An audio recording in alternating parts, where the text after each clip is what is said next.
اعوذ باللہ من الشیطان الرجیم، بسم اللہ الرحمن الرحیم۔ اور اس کے علاوہ اسی قسم کی دوسری چیزیں بھی ہوں گی۔ یہ ایک اور فوج ہے جو تمہارے ساتھ جہنم میں داخل ہو رہی ہے، ان کے لیے کوئی خوش آمدید نہیں ہے، یہ بھی جہنم میں داخل ہونے والے ہیں۔ وہ ان کے جواب میں کہیں گے تمہارے لیے خوش آمدید نہ ہو، تم ہی یہ دن ہمارے سامنے لائے ہو، تو جہنم کیا برا ٹھکانہ ہے۔ پھر وہ کہیں گے اے ہمارے پروردگار، جو کم بخت روز بد ہمارے آگے لایا ہے اسے دوزخ میں دگنا عذاب دے۔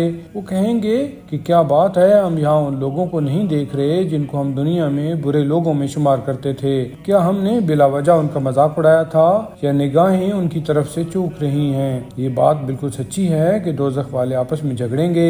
آپ کہہ دیجئے کہ میں تو صرف عذاب خدا سے ایک ڈرانے والا ہوں، اور اللہ کے سوا جو یکتا اور غالب ہے اور کوئی خدا نہیں ہے، وہی آسمانوں اور زمین اور جو کچھ ان کے درمیان ہے کا پروردگار ہے، اور وہ بہت بڑا زبردست اور بڑا بخشنے والا ہے۔ کہ یہ وہ قرآن یا قیامت بہت بڑی خبر ہے جس سے تم منہ پھیرتے ہو؟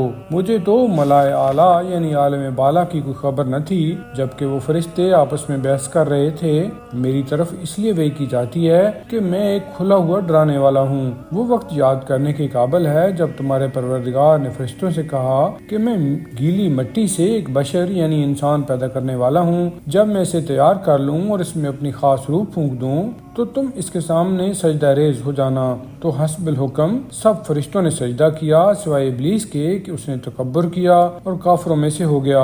ارشاد ہوا اے ابلیس، تجھے کس چیز نے روکا کہ اس کے سامنے سجدہ کرے جسے میں نے اپنی طاقت و قدرت سے پیدا کیا ہے؟ کیا تو نے تکبر کیا یا تو سرکشوں میں سے ہو گیا ہے؟ اس نے کہا میں اس یعنی آدم سے بہتر ہوں، کیونکہ تو نے مجھے آگ سے پیدا کیا ہے اور اسے گیلی مٹی سے پیدا کیا ہے۔ ارشاد ہوا تو یہاں یعنی جنت سے نکل جا، کیونکہ تو راندہ درگاہ ہے، اور یقیناً قیامت تک تجھ پر میری لعنت ہے۔ اس نے کہا اے پروردگار، مجھے اس دن تک مہلت دے جب لوگ دوبارہ اٹھائے جائیں گے۔ ارشاد ہوا جا، تجھے مہلت دی گئی ہے مگر اس دن تک جس کا وقت مجھے معلوم ہے۔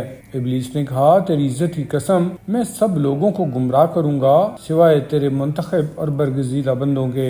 ارشاد ہوا کہ پھر حق یہ ہے، اور میں حق ہی کہتا ہوں، کہ میں بھی دوزخ بھر دوں گا تجھ سے اور ان لوگوں سے جو تیری پیروی کریں گے۔ اب کہہ دیجئے کہ اس تبلیغ رسالت پر تم سے کوئی معاوضہ نہیں مانگتا، اور نہ ہی میں بناوٹ کرنے والوں میں سے ہوں۔ یہ قرآن نہیں ہے مگر سب جہانوں کے لیے نصیحت، اور تمہیں کچھ مدت کے بعد اس کی خبر معلوم ہو جائے گی۔